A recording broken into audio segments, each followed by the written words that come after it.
Hello students, welcome to my YouTube channel study with वर्षा।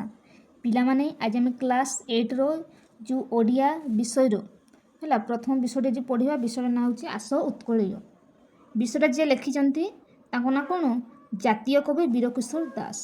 ठीक अच्छे, तेज चलतु स्टार्ट करवा विषय कौन रही भल पढ़ा और बुझा।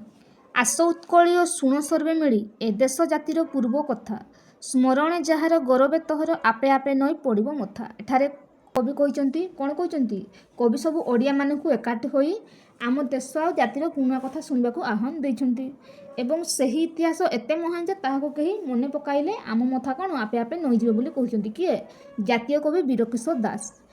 बक्सी जगबंधु चंदन हजूरी गले उभे अमर पथे जसकि तांकर हेब कि मलिन अमलिन परा ताहा जगते है। बक्सी जगबंधु चंदन हजूरी आज आम ग्रहण में नहांती से देशपाई जीवन दे जाइछंती। सारा संसार से जो कीर्ति आ जश रही केबे लिभिबो नाही, ताहा सबुदिन उज्जवल होई रहिबो बोली कहिछंती कवि। को पुअर गरिमा जाथिला स्वाधीनता जोगे देला आहुति से जाति दाया तो आमे तो सर्वे बड़ी हेबा अंगे सही विभूति।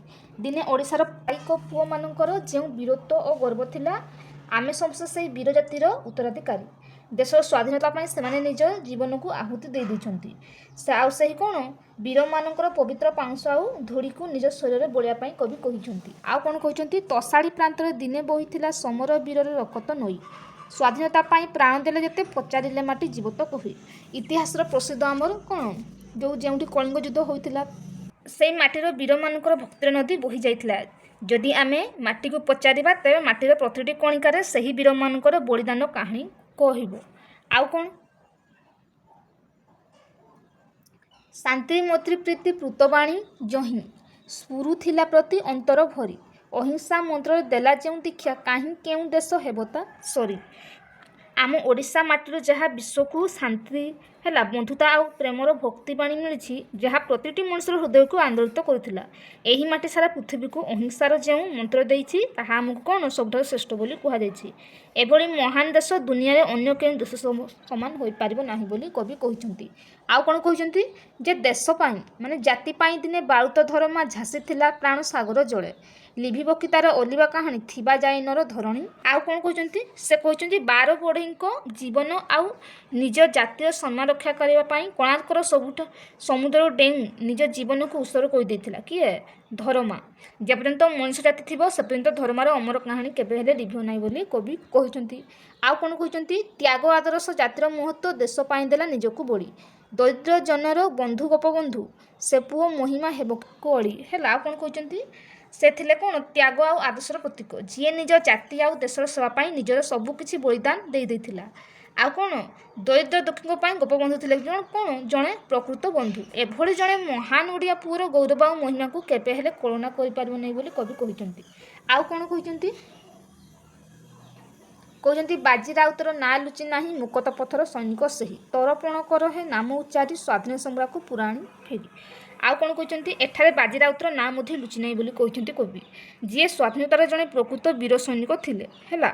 स्वाधीनतार बही को जदि खोलिदेबा ताहले से वीर बाजी राउतर ना भी आमको कौन तांको सम्मान जणाइबा उचित बोली कहते किए कवि है। आउ कौन रही कविंकर परिचय पढ़ा। कवि जी विषय लिखिं से होती किए जातीय कवि आम वीरकिशोर दास। ओडिया साहित्यर वीरकिशोर दास जातीय कवि भाव परिचित। से 1896 मसीहा नवेम्बर मास 23 तारिख जगतसिंहपुर जिला अंतर्गत पुन्नंग ग्राम जन्मग्रहण करते। से एकाधारे जड़े कौन थे देशवत्सल मानववादी गांधी दर्शनवादी आउ उग्र जातीयवादी थे। स्वाधीनता संग्राम बहिशिका को प्रज्वलित करने उद्देश्य से सरल तरल आउ सावलील भाषा कविता मान रचना करते। ताहा द्वारा ओडिशार पुरपल्लीर आबाल वृद्ध वनिता उद्बुद्ध हो पतंग परी स्वाधीनता संग्राम में कौन थे झास देते। कविता गुड़िक किसी लिखिं पुस्तक गुड़िक जमती मोहनवंशी विद्रोही वीणा फूलचंदन वीरगीतिका एगुड़ा सब से लिखिं। आस उत्कलय कविताटी कवि द्वारा लिखित वीरगीतिका संकलन भाव आसी विषयटी है। आउ कौन नेक्स्ट वीडियो में समस्त प्रश्न उत्तर गुड़ा नहीं आसबि। ठीक अच्छे, वीडियोटी को भल लगुले निश्चय लाइक शेयर सब्सक्राइब करने पिला माने। रहुछि जय जगन्नाथ।